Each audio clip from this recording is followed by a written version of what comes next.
역대 가장 강력한 것으로 평가되는 유엔 안보리 대북 제재 결의안 채택이 막판 진통을 겪고 있습니다. 네, 오늘 그 내용을 홍현익 세종연구소 수석연구위원, 김철우 한국국방연구원 연구위원 두 분과 함께 자세히 짚어보겠습니다. 어서 오십시오. 안녕하십니까? 미국과 중국이 대북 제재 결의안에 합의를 하면서 좀 속도를 내는가 싶더니 이번에는 러시아가 문제 삼고 나왔습니다. 일단 검토할 시간을 좀 달라면서 머뭇거리는 모습인데 어떻게 될까요? 네, 러시아도 강대국입니다. 과거에는 미소가 다 모든 문제 해결했는데 90년대 이후에 미국과 중국이 이제 해결하다 보니까 러시아가 이제 소외감을 느끼는 거죠. 예. 근데 러시아가 이미 지난주 금요일 날 유엔 부대표 입을 통해서 다음 주에나 표결이 될 것이다. 이미 얘기를 했던 거고요. 미국하고 중국이 대표가 돼가지고 이제 합의안을 만들었기 때문에 이게 최소한 40일 이상 마련한 거거든요. 근데 이거 하루 이틀에 검토하고 바로 의견을 말해라. 이러니까 러시아가 단순히 물리적으로 검토하는 시간만 해도 며칠은 필요하다. 그러니까 러시아 외교부만 하는 게 아니라 다른 부서, 이를테면 북한하고 경제하는 부서들 있잖아요.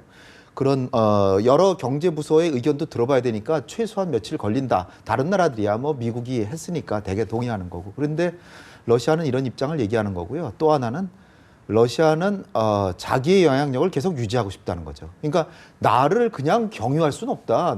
나는 하나의 변수다라는 걸 보여줘서 향후에 육자회담이 된다든지 뭐 한반도 평화체제 문제 논의될 때 자기 목소리를 내기 위해서는 지금부터 나의 의견은 반드시 존중해야 된다는 걸 확실하게 해놓으려는 거죠. 그리고 끝으로는 이 그간에도 이 육자회담이 아니라 북한이 이제 도발을 했을 때 유엔 안보리에서 논의했을 때 러시아가 처음 이러는 게 아닙니다. 몇 번 그랬고요. 러시아가 이번에 현안 문제까지 미국하고 걸린 현안 문제까지도 다 얻어내려는 그런 행동을 과거에도 보인 적이 있어요. 그러니까 북한하고 아무 관계가 없는 문제, 이를테면 뭐 그루지아 문제라든지 요즘 같으면 뭐 시리아 문제라든지 우크라이나 문제 이런 것까지 미국한테 은밀히 거래해서 얻어내려고 하는 그런 뭐 아주 좀 이기주의적인 행동이지만 네. 러시아는 그렇게 해서라도 자기의 실리를 추구하는 그런 나라라는 거죠. 그러니까 러시아가 저러는 거는 예견됐던 거다 이렇게 봅니다. 네, 러시아가 왜 이런 태도를 보이는지 분석을 해주셨는데요. 그럼에도 불구하고 뭐 반대하거나 수정 요구하는 것 아니냐 이런 우려들이 나오고 있어요. 왜 이런 얘기들이 나오는 건가요? 그러니까 안보리 15개의 그 회원국들이 전부 다 이미 공감대를 형성을 했고 구체적 방향을 했는데 말씀하신 대로 마지막 순간에 일종의 우리 서민 용어로 목리를 부리는 거 아니냐 이렇게 생각할 수도 있는 그런데 이 미국 양자 구도의 그 패턴에서 이제 러시아가 나름대로 그 구체적인 아이템을 따져보는 거죠. 그 광물이라든가 금수 조치 이런 것도 가능한데 화물 검색이나 이런 것에 대해서 상당히 구체적으로 자기들의 그 러시아하고 북한 접경 지역에서 경제 협력 프로젝트 있지 않습니까? 그래서 대북 제재 결의안은 통과될 수 있지만 결의안 이후에 가장 우리가 신중하고 또 예리하게 봐야 될 거는 제재에서 자기한테 이익이 오면 누구나 제재를 하죠. 그러나 그것이 자기들한테 직접적인 경제적 피해를 가져올 수 있기 때문에 이런 큰 틀로 좀 러시아가 이미 이걸 접근하고 있는 게 아닌가. 그래서 한반도를 둘러싸고 있는 이 모든 국제관계의 그 논점이 처음에 당초 북한 핵과 미사일이라는 분명한 그 제재 국면이 있었는데 이것이 외교, 안보, 경제 요소까지 전부 다 복합이 되면서 이상한 방향으로 흘러가고 있다. 그래서 러시아가 지금 이러한 구체적으로 그 시간을 끄는 경우에는 상당히 우리가 기대했던 바에 강력한 실효적 제재 조치가 나오기 어렵지 않느냐. 그중에서 민생이라는 분야를 굉장히 강조했다는 것은 지금 굉장히 중요한 포인트라고 봅니다. 민생이라는 것은 독재 정권의 민생은 독재자가 마지막 가는 순간까지 민생은 계속 피해를 보게 돼 있는 겁니다. 그랬을 때에 상당히 우려되는 요소가 있다. 그럼에도 불구하고 국제사회 전체의 공감대 대흐름을 거역하는 정도까지는 거역하면서 비난을 몽창 러시아에 집중되도록 하는 낙인 효과를 자초하지는 않을 것이다라고 이렇게 분석됩니다. 네, 러시아가 러시아 얘기 한마디만 드리죠. 러시아하고 북한하고는 최근에 관계가 아주 좋습니다. 그러니까 푸틴이 축전을 보내는 걸 시진핑이 보낸 것보다 먼저 소개하고 많은 보도 들으셨을 겁니다. 근데 북한이 러시아한테 진 빚이 110억 달러나 돼요. 근데 그걸 다 탕감해주고 10%는 북한에 재투자하기로 했어요. 그러니까 10억 달러. 개성공단 임금에 한 10년치 정도를 재투자하는데 또 북러 간에는 지금 교역이 1억 달러도 1년에 1억 달러 뭐 많지는 않죠. 근데 이거를 몇 배로 2020년까지 늘리려고 그러고 있어요. 그 얘기는 뭐냐면 무역을 지금 많이 늘리려고 그러는데 제재를 가라 그러니까 러시아로서는 상상을 못 하는 거죠. 지금 우리는 무역을 그냥 획기적으로 증진하려고 그러는 차제거든요. 그런데다가 이제 중국하고 북한하고 관계가 좀 안 좋으니까 러시아는 요참에 아예 그냥 과거에 소련이 압도적으로 북한에 영향이 많았잖아요. 요김에 북한에 대한 영향력을 확 늘려보자. 그래서 러시아가 북한에게 자기의 그 영향력을 확실하게 각인시키는 계기로 삼으려는 게 아닌가 이렇게 보는 거죠. 네, 확실히 러시아도 철저한 이해관계 속에서 이렇게 행동을 하는 것 같은데요. 사실 안보리 차원의 대북 제재 결의안이 북한을 좀 변화시키려는 것이 주된 목적 아니겠습니까?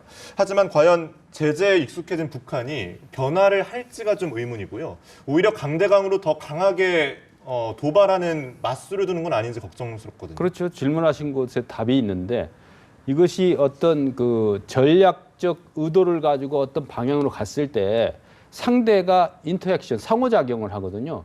에스컬레이션 하는 것이 본인한테 독재 체제 같은 경우 북한 김정은한테 오히려 체제 공고화에 도움이 된다 그러면 계속 에스컬레이션 시키는 거죠. 일정 수준까지.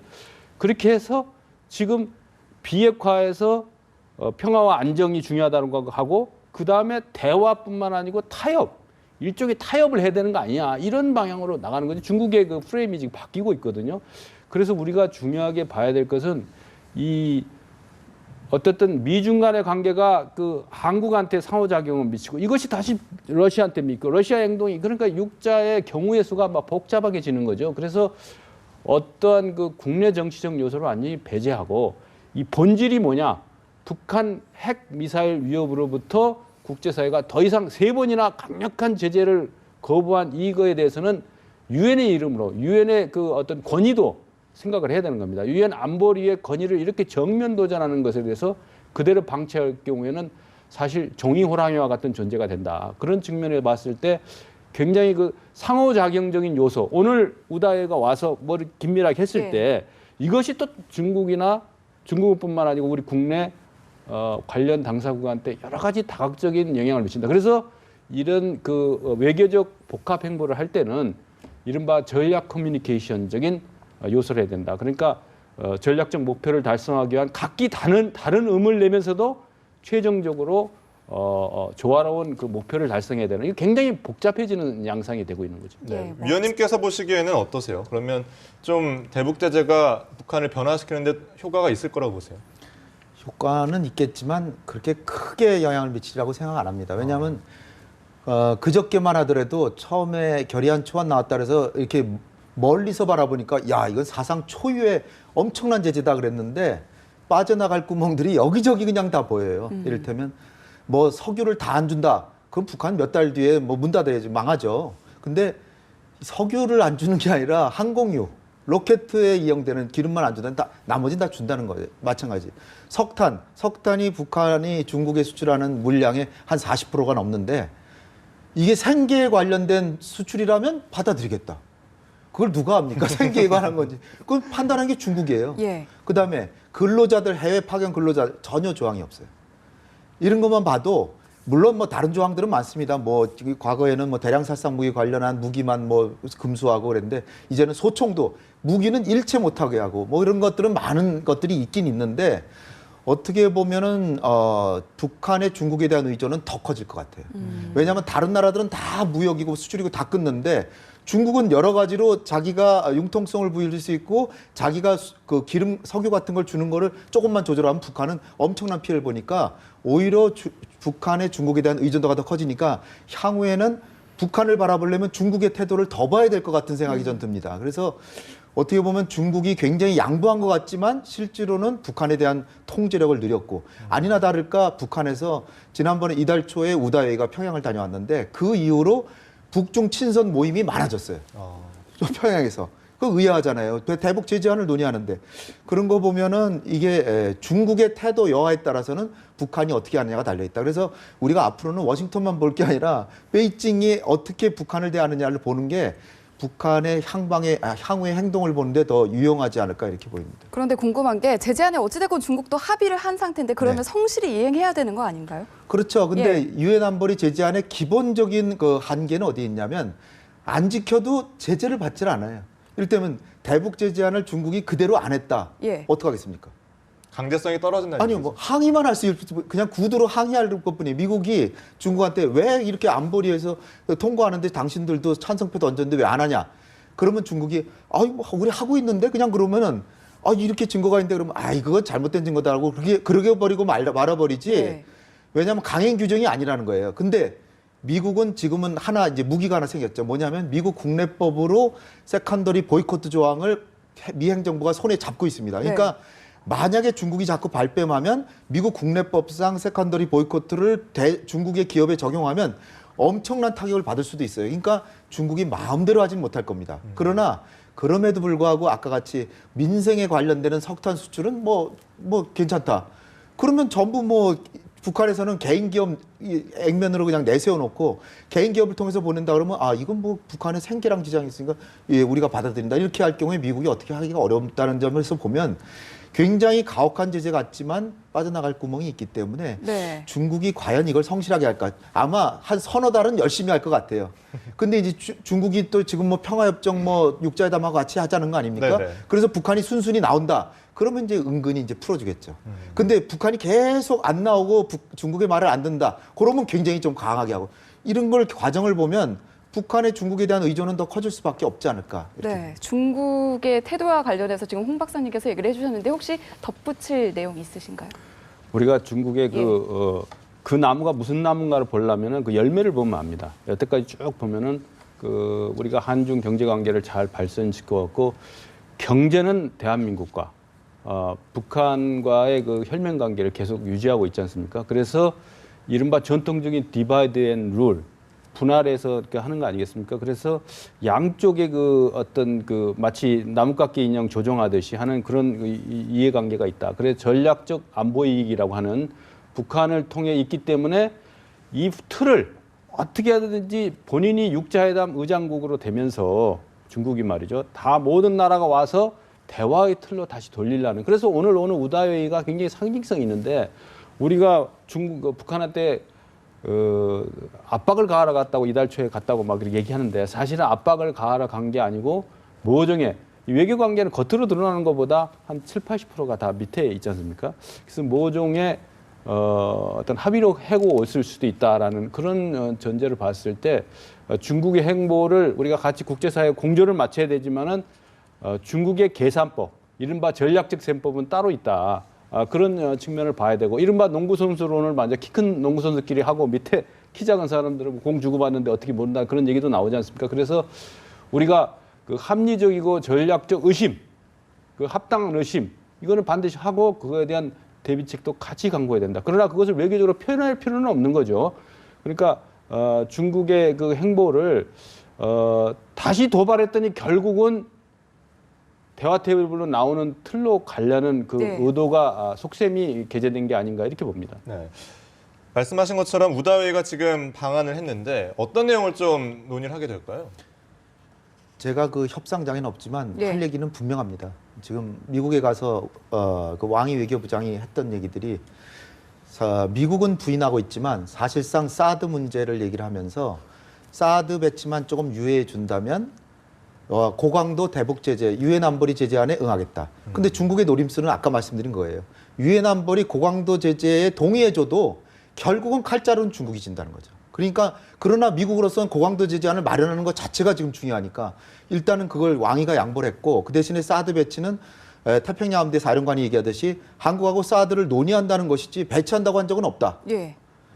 그리고 나서 왕위가 하나 더 공세를 벌였잖아요. 공세한 게 뭐냐면 지금까지 북한이 저렇게 날뛰고 핵실험하고 장거리 미사일 쏘는 건 미국에도 책임이 있다는 거는 가로 안에 집어넣고 육자회담 그것만 가지고는 안 되니까 한반도 평화협정 논의도 같이 해야 된다. 이걸 또 강력하게 주장을 했어요. 근데 미국이 그렇게 크게 부인은 안 했어요. 그 얘기는 뭐냐면 중국의 지금 우다회의가 서울에 와서 하는 얘기는 사드 배치 지금 미국도 지금 유예하려고 그러는데 한국이 앞장선다면 이건 중국으로서는 매우 섭섭하다. 그다음에 육자회담을 지금 어쨌든 북한을 다루는 데는 유엔 안보리 고강도 제재는 하지만 결국은 협상을 안 하고서는 어떻게 이 문제를 해결할 거냐. 근데 협상을 하는데 이제까지처럼 육자회담을 하기 위해서도 북한한테 선행동을 요구하는, 이를테면 핵 동결하고 IAEA 사찰단 들어오고 그다음에 모라토리엄하고 이렇게까지 하는데 뭐 7년 동안 북한이 거절했잖아요. 예. 그러니까 회담 조치를 못 해보는 것보다는 회담을 하기 위해서 육자회담하고 평화협정을 같이 하자.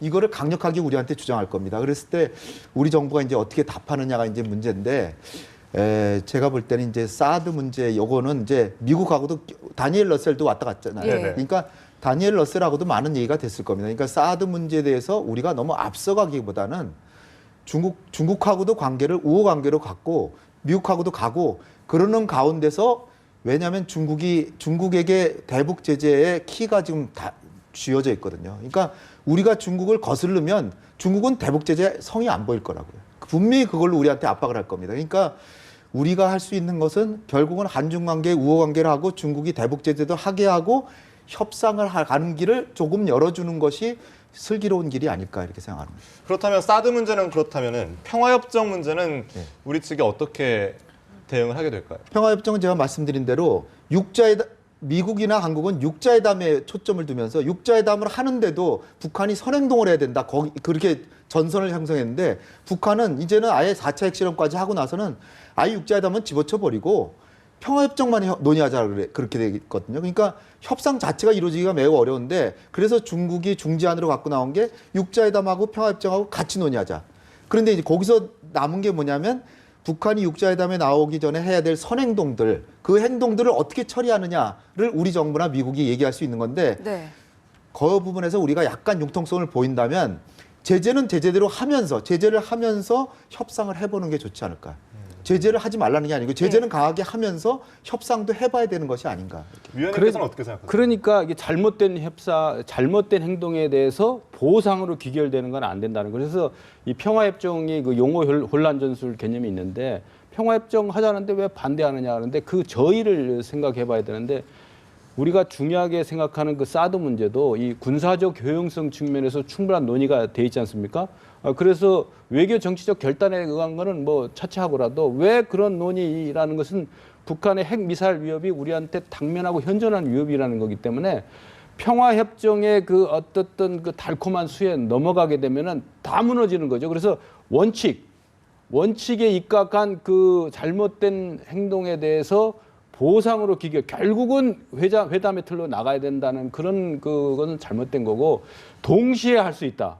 동시에 할 수 없는 거죠. 그걸 동시에 할 수 없는 거고, 먼저 선행적 조치가 되고 확실한 담보가 되고, 적어도 일정 기간 이 대북 제재안이 실효적 조치를 발휘했을 때 그 다음에 전략적 안보 상황을 봐야 되는 건데, 이미 사드 문제 뭐 이렇게 됐으니까 뭐 평화협정 논의로 가는 것은 바로 북한이 의도한 이 정치 시즌에는 항상 오바마 정권이 끝나가는 마저에 다시도 모르는 뭔가 어떤 외교 안보적인 그 결실을 얻어야 되는 그런 문제라든가, 이런 정치적 프레임으로 봐서도 안 되고 외교적 프레임에서도 안 되고, 우리가 그 핵미사일을 우리 머리 위에 두고 살 수는 없는 거 아닙니까? 그래서 그런 측면에서 이거야말로 순서가 분명해야 된다. 동시라는 것은 상당히 전략적 자충수를 범할 우려가 크다, 이렇게 지적하고 싶습니다. 네, 뭐 평화협정 얘기가 나온과 맞물려서 지금 뭐 미국의 미묘한 입장차가 감지되고 있다. 사드 배치 논의와 관련해서, 그러다 보니까 뭐 미중 간의 협상 카드로 쓰인 것 아니냐, 이런 해석과 우려들이 나오고 있거든요. 미국은 사실상 협상 카드로 쓰고 우리는 그건 협상 카드가 아니다 이렇게 얘기하고 있는 것입니다. 예. 그러니까 제가 볼 땐 좀 공허하게, 미국의 얘기가 다니엘 러셀의 말이 상당히 공허하게 들리는데, 지금 중국의 입장은 그거예요. 4차 핵실험하고 장거리 미사일 쏘는 와중에 한국과 미국이 중국 책임론을 강하게 들고 나왔거든요. 중국이 너네가 북한의 대북 제재를 좀 느슨하게 하니까 북한이 저렇게 자꾸 도발한다 그러는데, 중국의 얘기는 전혀 다릅니다. 한국에서 중국의 입장도 정확하게 이해해야 되는데, 중국의 입장은 뭐냐면 3차 핵실험하고 나서 중국은 거봐라, 3차 핵실험 2008년 12월부터 3차 핵실험까지 한 번도 육자회담을 못했어요. 네네. 왜 못했냐? 한국하고 미국의 입장이 너무 강하다는 거죠. 그러니까 회담을 하자고 중국이 주장했는데, 한국하고 미국이 강력하게 야 너네가 제재를 제대로 안 하니까 자꾸 그러지. 그래서 좋다. 그러면 제재를 해주마라고 해서 3차 핵실험하고 나서 2013년에 그 제재안도 동의하고 중국 나름대로 제재를 했어요. 네. 이를테면 당시에도 지금 나온 얘기 항공유 같은 거 안 줘버렸어요. 했는데 4차 핵실험을 했단 말이에요. 그러니까 중국이 하는 얘기는 봐라. 이런데도 한국과 미국의 방식이 옳다고 생각하느냐. 지금 그러고 있습니다. 우리는 중국이 성의 없는 아주 책임 없는 강대국이라고 생각하는 분들이 많은데 중국의 입장은 전혀 다릅니다. 중국은 우리는 책임 있게 했는데 한국과 미국이 계속 북핵 문제를 방관하는 듯이 이 제재 일변도로 갔다. 협상을 하지 않으면 결국 이 문제가 어떻게 해결되냐. 그 얘기를 지금 하고 있는 거거든요. 그런데 이걸 동시 진행으로 또 다시 안 한다면 결국은 5차 핵실험 또 갈 거고 중국은 제대로 제재 안 할 거고요. 그렇게 가다 보면 자 보세요. 남북한하고 미국하고 중국 4개국 중에 핵무기를 안 갖고 있는 나라가 누굽니까? 대한민국이잖아요. 핵무기를 안 갖고 이건 절대무기예요. 핵무기는 절대무기를 안 갖고 있는 나라가 제일 강력한 입장을 가진다는 거. 이게 국제사회의 힘의 논리에서 통용이 될까요? 강력한 핵무기 5,000개씩 뭐 몇백 개 갖고 있는 나라들과 핵무기 한 10개 갖고 있는 나라 우리는 안 갖고 있는데 안 갖고 있는 나라가 제일 강경한 입장을 보인다면 누가 손해 볼까요? 핵무기 갖고 있는 나라들이 이득이겠죠. 그러니까 너무 고정관념을 가지지 말고 평화협정이라는 게 북한의 주장은 뻔합니다. 주한미군 철수하고 한미동맹 폐지하라는 네. 주장을 할 거예요. 그러나 그거는 해봐야 하는 겁니다. 북한이 이렇게 주장하면 꼭 그렇게 하지 말고 우리도 성의를 조금은 보이겠다. 한미동맹을 이러이러하게 약간의 변화를 가져오겠다. 그러니까 너네도 안심할 수 있지 않냐. 그러니까 핵을 포기해라. 이렇게 협상을 하면 되는 것이지 평화협상을 하면 반드시 주한미군 철수하고 한미동맹을 깨는 건 전혀 아니거든요. 그런데 그걸 결과를 미리 갖다 놓고 절대로 그거 하면 안 된다라고 하는 것은 결국은 평화협정이나 그 육자회담 자체를 못하게 하는 거나 마찬가지예요. 저는 그렇게 생각합니다. 네, 미리 예단할 필요는 없다 이런 말씀이신데. 한마디만 보태겠는데 네네. 내일이 그 29일입니다. 네. 2.29 합의 4년 전에 했을 때 불과 얼마 나서 그 깼습니다. 그래서 그 북한의 그 기만이나 교란, 책동 이런 것도 생각을 해봐야 되고 전략적 이해가 상충되는 국가들은 어떤 목적을 달기 위해서 수단 방법을 가리지 않는다는 거죠. 그래서 우리가 중요하게 생각하는 것은 오판은 이미 그 북한을 핵 보유국으로 인정하는 듯한 그런 그 인식과 발상은 굉장히 위험하다. 그래서 어떻게든지 비핵화를 달성해야 된다는 그 대전제를 우리는 잊지 말아야 된다 강조하고 싶네요. 네, 예. 두 분만 해도 벌써 의견이 좀 갈리시는 것 같은데 참 미국과 중국 사이에 껴서 우리의 외교가 참 이토록 어려운 것 같습니다. 간략하게 정리를 해서 좀 우리의 나아갈 외교 전략을 좀 소개를 해주신다면 어떻게 하시겠어요? 그러니까 우리가 대한민국이 우리의 국력에 걸맞게 우리가 외교적 주도권을 가지는 것은 동북아의 또 한반도의 평화와 공동 번영. 이 부분에 있어서 얼마든지 강력하게 주도력을 발휘해도 좋습니다. 동북아 네. 동북아 다자안보 협력을 하자. 동북아 평화협력 구상, 유라시아 이니시티브 얼마나 좋습니까? 다 좋죠. 그런데 사드 배치를 우리가 앞서간다. 이거는 중국이나 러시아가 강력히 반대하는 건데 그거는 미국이 감당해야지 우리가 앞서갈 필요가 없는 거거든요. 근데 우리가 조금 서둘렀던 것 같아요. 그러니까 사드 배치 같은 것도 정하더라도 비용 문제도 있고 비용 문제도 미국이 다 부담하게 하고 그리고 미국이 적극적으로 배치해야 된다라고 할 때 정말 마지못해 한다 그러면 중국이 한국의 입장을 이해해 주죠. 근데 우리가 먼저 해야 된다라고 나서면 그건 너네가 문제구나 이렇게 나오잖아요. 그러니까 현명하게 우리의 국력에 걸맞으면서도 주도권을 행사하기 위해서는 대화와 협상, 평화와 번영 이런 부분에서 앞서가야죠. 그런 측면에서 보면 지금은 대북 제재가 불가피합니다. 그리고 최대로 가혹한 대북 제재를 해야 되는 건 사실이지만 네. 하면서 출구 전략도 모색해. 결국은 북한을 대화로 이끌어서 포기시키려는 건 협상입니다. 미국이 쿠바한테 57년을 강압적으로 봉쇄를 했는데도 쿠바가 변하지 않고 결국은 지금 관계 정상화한 건 협상을 통해서 했어요. 근데 남북한 관계가 미국하고 쿠바보다 훨씬 더 그 힘의 관계로 보면 더 대등한 관계잖아요. 그럴 경우 보면 결국은 협상을 해야 된다는 걸 생각하고 너무 그 고정관념에 입각해서 이렇게 경직된 외교를 하면은 우리가 국익을 극대화하는데 어렵다 이렇게 봅니다. 네, 급변하는 동북아 정세 속에서 우리가 어떤 외교 전략을 펼칠지 좀 집중해서 살펴야 할 것 같습니다. 두 분 오늘 말씀 여기까지 듣겠습니다. 고맙습니다. 고맙습니다. 감사합니다.